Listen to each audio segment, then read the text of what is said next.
भैया mobile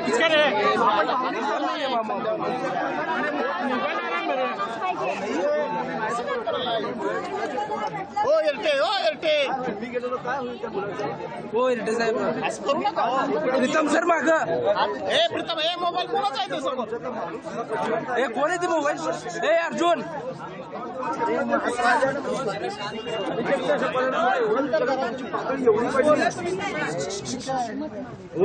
camera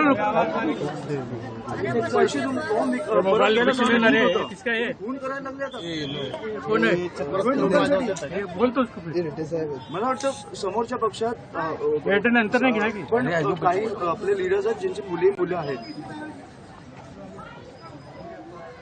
मी जसा बघून आलो तसं शिंदे साहेबांनी किंवा देवेंद्र साहेबांनी किंवा मला वाटतं ह्या लोकांनी बघितलं काय या घराची परिस्थिती काय आणि अशा निवडणुका असतील ना तर नको निवडणुका आम्ही फॉर्म परत घेतो तुम्ही जिंका. ती बघा मुलगी परत होती. अशा निवडणुका ही आपल्या महाराष्ट्राची परिस्थिती आणून ठेवली तुम्ही. मी कधीही कोणी वारल्यावर राजकारण करत नाही आणि आज पण मी नव्हतो करायला आलो. पण तुम्हाला कधीतरी कळणार आहे की नाही की तुमचे राज्य कुठे नेऊन ठेवलंय तुम्ही.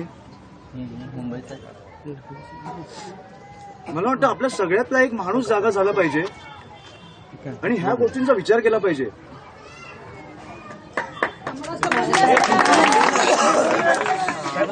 एकही नेता फडणवीस साहेबांना माझी विनंती आहे एक दिवस प्रचार सोडा आणि प्लीज या. तुम्हाला निवडणुका काय कुठच्या पातळीला नेऊन ठेवल्यात ना आपल्याला कळतील. आणि माझी विनंती आहे त्यांना मोठे नेते आहेत पण मला वाटतं की आपल्या राज्याचे मुख्यमंत्री आहेत कुठेतरी आपलं राज्य कुठे चाललंय हे त्यांनी पण बघितलं पाहिजे. ही कुठची परिस्थिती आहे. एक आई एक बायको 2 मुली आज अस्थि विसर्जन करून आल्यात.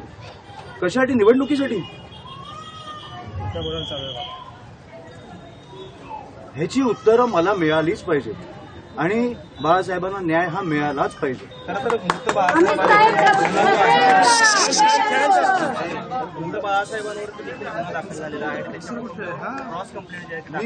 मी मला वाटतं फडणवीस साहेबांना जाऊन भेटणार आहे. मला इकडे सीपी कोणाशी बोलायची गरज नाही. फडणवीस साहेबांनी मुख्यमंत्री म्हणून मला एक 10 मिनिटं द्यावी. मला सगळी परिस्थिती त्यांच्याकडे मांडायची. मला वाटतं एक दिवस सोलापूरला येऊन ते जाऊ शकतात.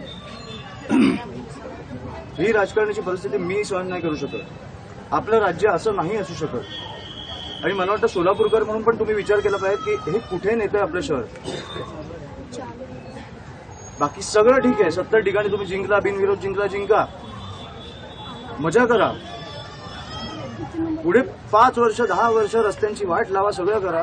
खून नाही झाले पाहिजे. तुम्ही खुनापर्यंत पोहोचताय आता. पालकमंत्र्यांच्या जीवावर काय विचारलं मला काही फडणवीस साहेबांना जेव्हा प्रचारात साहेबांशी मला वाटतं ते बोलले पण मी जाऊन भेटणार आहे तेव्हा त्यांना जेव्हा वेळ मिळेल तेव्हा मी जाऊन लोकांच्या नातेवाईकावर देखील गुन्हे दाखल झाले सगळं मी करतो. त्यांची काळजी नाही करू. मला अशी गोष्टी इकडे बोलायच्या नाही. बाकी मी काय तुमच्याकडे लोकांच्या नातेवाईकावर देखील गुन्हे दाखल झाले.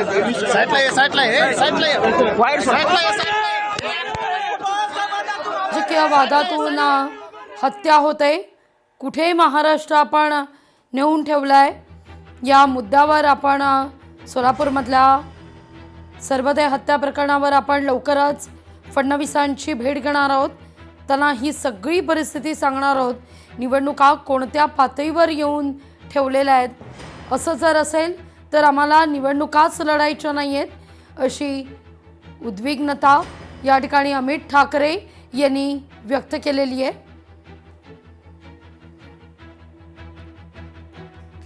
बाळासाहेब सर्वोदय हत्या प्रकरण आणि या प्रकरणी अमित ठाकरे सर्वते कुटुंबियांची सांत्वनपर भेट घेण्याकरता आज सोलापूरमध्ये गेलेले होते. त्यावेळी त्यांनी या सगळ्याविषयी भाष्य केले.